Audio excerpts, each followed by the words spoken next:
కాదండి బాలకోటయ్య గారు, బేసిక్గా చాలామంది మిమ్మల్ని విభేదించే వ్యక్తులు చెప్పుకొచ్చిన మాట ఏంటంటే, కాసేపు మీరు అనుకున్నట్టు చంద్రబాబు నాయుడు గారు చెప్పుకొచ్చినట్టే అనుకున్నాం. ఏంటి, అమరావతి ఒకవేళ అభివృద్ధి చెందితే ఇక్కడ ఇన్ని లక్షల కోట్ల సంపద అవుతుంది, జరుగుతుంది, దాని ద్వారా రాష్ట్రం అభివృద్ధి చేసుకుంది. మరి అన్ని లక్షల కోట్ల సంపద అక్కడ కేంద్రీకృతం అయితే హైదరాబాద్ రాజధాని ఉండడం వల్ల మనం సమస్య ఏ విధంగా ఉత్పన్నమైందో చూసాం.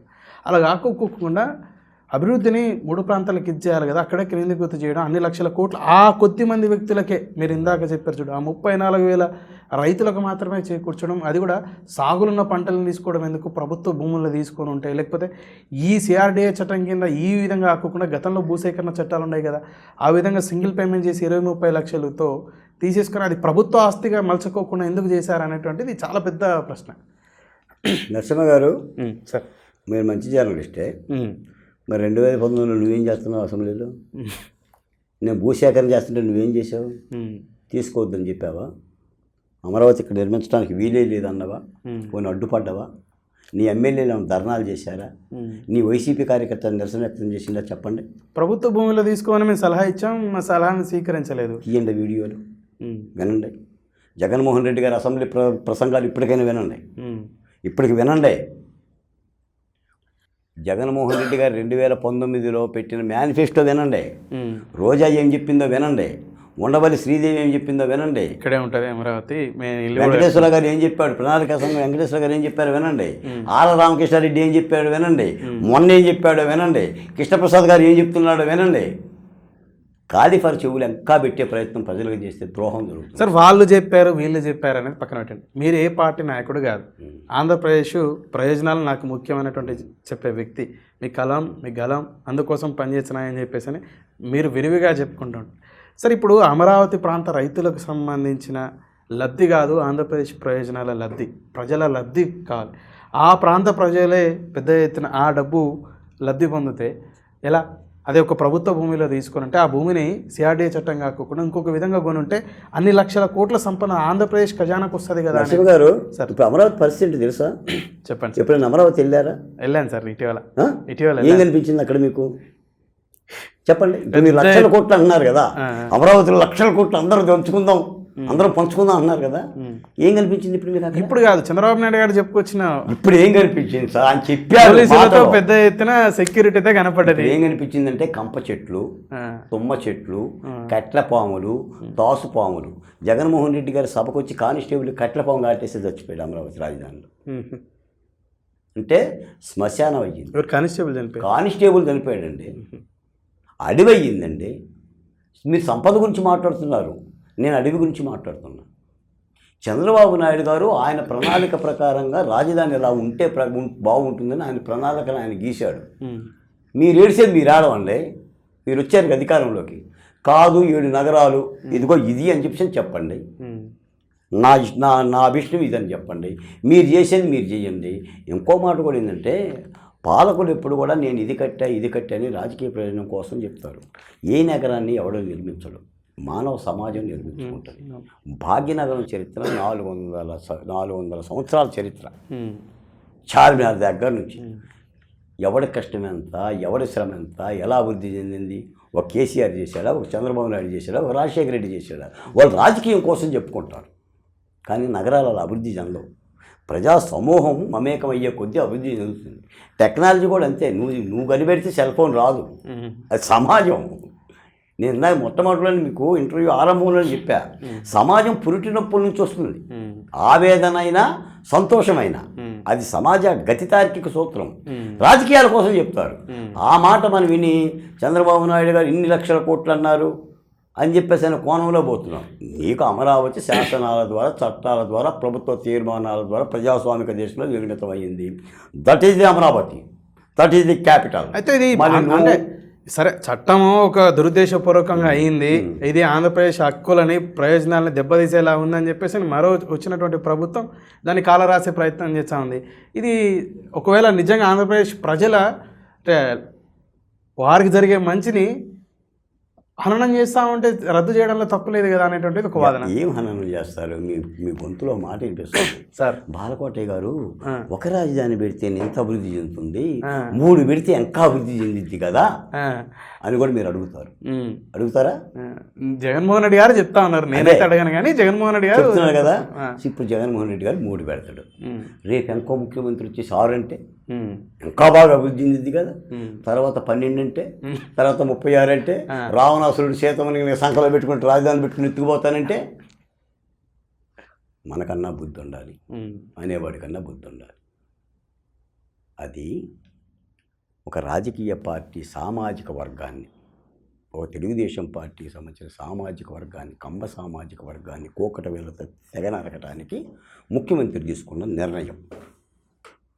ఆయన భుజాల మీద తుపాకీ పెట్టిందేమో చంద్రబాబు నాయుడు గారు భుజాల మీద తుపాకీ పెట్టి కాల్చేది జనాన్ని.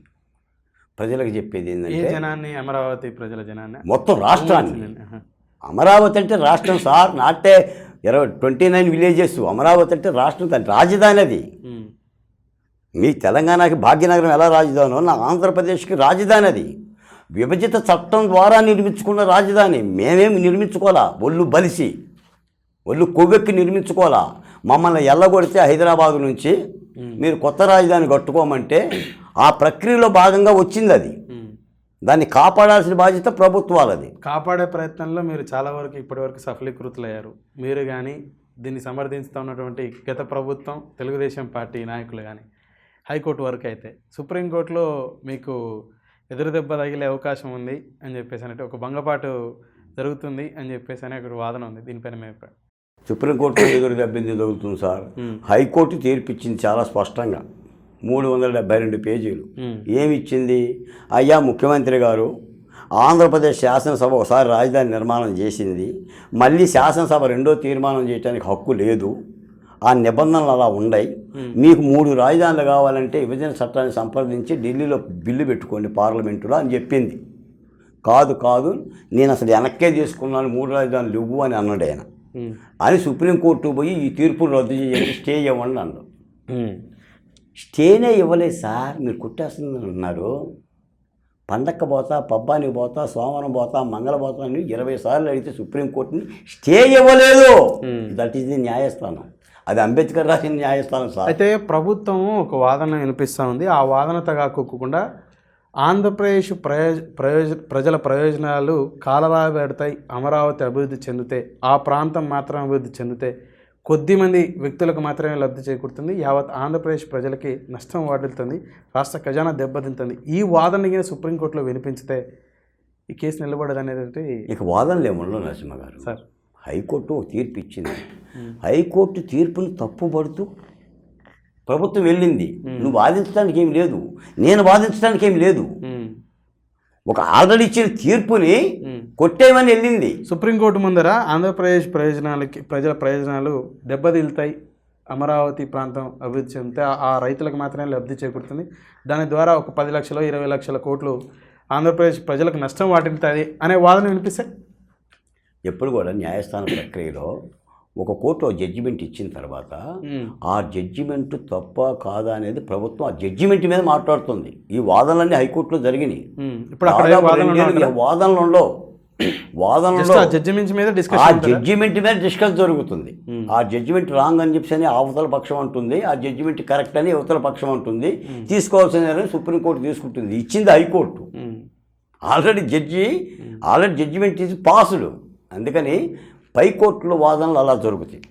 కింది కోర్టులో 2 ఏళ్ళు కొట్లాడారు, 2 ఏళ్ళు వాదనలు జరిగినాయి. ఢిల్లీ నుంచి అడ్వకేట్లు వచ్చారు, రాష్ట్ర ప్రభుత్వం కోట్లు కొమ్మరించి అడ్వకేట్లను పెట్టింది, రైతులం మేము సందాలు వేసుకొని మేము పెట్టాము. ఆ వాదనలు ముగిసే న్యాయస్థానం, అత్యున్నత హైకోర్టు న్యాయస్థానం అమరావతి పక్షాన్ని తీర్పునిచ్చింది. సరిగ్గా ఈ అమరావతి ఇష్యూ మీద రాజధాని ఫైల్స్ అని ఇటీవల ఒక మూవీ వచ్చింది. దాంట్లో మీ పాత్ర ఏ విధంగా చిత్రీకరించారు? కాదు, వాస్తవానికి దగ్గరగా చిత్రీకరించారా లేకపోతే వాస్తవానికి విరుద్ధంగా చిత్రీకరించారా? మీ హైదరాబాదులోనే కంఠంనేని రవిశంకర్ గారు ఆ సినిమా తీశారు. వినోద్ కుమార్ గారు ప్రధాన పాత్ర పోషించారు. రాజధానిలో ఉండే యొక్క ఉద్యమ చరిత్రని వాటిని కూడా ఒక తెరకెక్కిస్తే అందులో మిమ్మల్ని హీరోగా చూపించారని చెప్పేసి అని విన్నాం. అలా ఏం కాదు, మేము అందులో సహకరించాము, రైతులుగా పాల్గొన్నాం తప్ప ప్రధానమైన పాత్రలు వాళ్ళే నిర్వహించారు.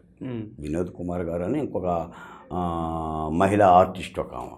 అంతే ఈ రోజున చాలా కాలం తర్వాత వాస్తవంగా జరుగుతున్న చరిత్రలో వాస్తవికత, రైతులు, ఈ సినిమాలు బాగా తగ్గిపోయినాయి.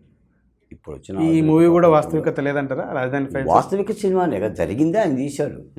అమరావతి మహిళల మీద మానభంగాలు అయిన అమరావతి మహిళల మీద ఒక వ్యక్తిని ఎంపీటీసీనేమో చంపారని చెప్పేసి అనే సినిమాలో చూపించారంట. అందులో వాస్తవం ఉందా? మహిళల మీద మానభంగాలు ఏం లేవే సినిమాలో. మహిళల మీద పోలీసులు అరెస్టులు ఉంటాయి, లాఠీ దెబ్బలు ఉంటాయి. అమరావతి మహిళల మీద మానభంగాలు సినిమాలు ఏం లేదు. వాస్తవంగా జరిగిందంటారా? జరగలేదంట. ఎందుకు జరుగుతాయి?